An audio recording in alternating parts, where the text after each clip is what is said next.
कुद्दूसी साहब की बेवा पाकिस्तान की ड्रामा इंडस्ट्री का एक तख्लीकी शाहकार या कल्ट क्लासिक माना जाता है। 2012 में नशर होने वाले इस ड्रामे ने तारीख तब रकम की जब हिना दिलपजीर ने अकेले ही ड्रामे में 40 मुख्तलिफ किरदार निभाए, और किरदार भी ऐसे कि कोई पहचान ही ना सके, ये अलग अलग हैं। इस ड्रामे की मकबूलियत की वजह इसका आम मिडिल क्लास जिंदगी से जुड़ा मिजाज, तेज काठदार कहानी, शानदार उर्दू और उर्दू में ऐसे अल्फाज जो मतरूक भी हो चुके हैं और जिन्हें सुनकर काफी लोगों को माजी भी याद आ गया था। हिना दिलपजीर को आज भी इस ड्रामे की बिना पर याद किया जाता है और उन्होंने अपने हर किरदार में ऐसा रंग बिखेरा कि हर किरदार ही अमर हो गया, चाहे वो शकूरन का हो या रूह अफ़ज़ा का। हर किरदार एक से बढ़कर एक था।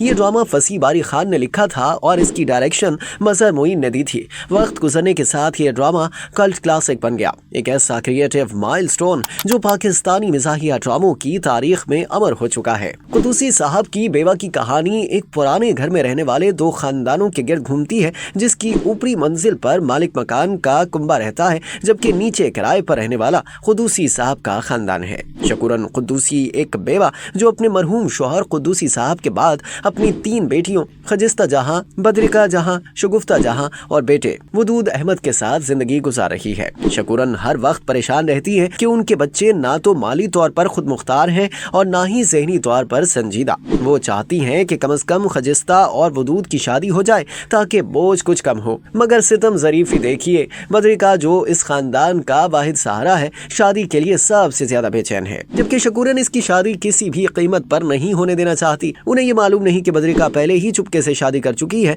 और अब सच बताने का वक्त तलाश कर रही है। इसी दौरान कहानी में दाखिल होती है अकीला, जो एक शादी करवाने वाली खातून होती है, जो शकूरन की बेबसी से फायदा उठाकर अपने माली फायदे के लिए हर किस्म की चालाकी से काम लेती है। ऊपरी वाली मंजिल पर अलीम दीन और उनकी बीवी नन्ही रहती हैं। इनके बेटे और बहू खास तौर पर रूह अफ़ज़ा मजीद अफरा तफरी और तफरी का सामान है। जितनी भी ये कहानी बेसरोपा और बेतरतीब लगे, असल खूबसूरती इसी पागलपन में छुपी है। ये सीरीज तनकीद निगारों और अवाम दोनों से खूब दाद समेटती रही। इसकी कामयाबी की सबसे बड़ी वजह बेसाख्ता मिजाज, किरदारों की गहराई और हिना दिलपजीर का वो लाजवाल फन, जिसमें वो हर किरदार में नई जान डालती नजर आती हैं। पाकिस्तानी ड्रामे की तारीख में 40 किरदारों को इस खूबी से निभाने का कारनामा शायद ही किसी और के हिस्से में आया हो। यही वजह है कि कुद्दूसी साहब की बेवा को आज भी एक सुनहरी मिसाल माना जाता है, एक ऐसा फन पारा जो वक्त के साथ और निखरता गया।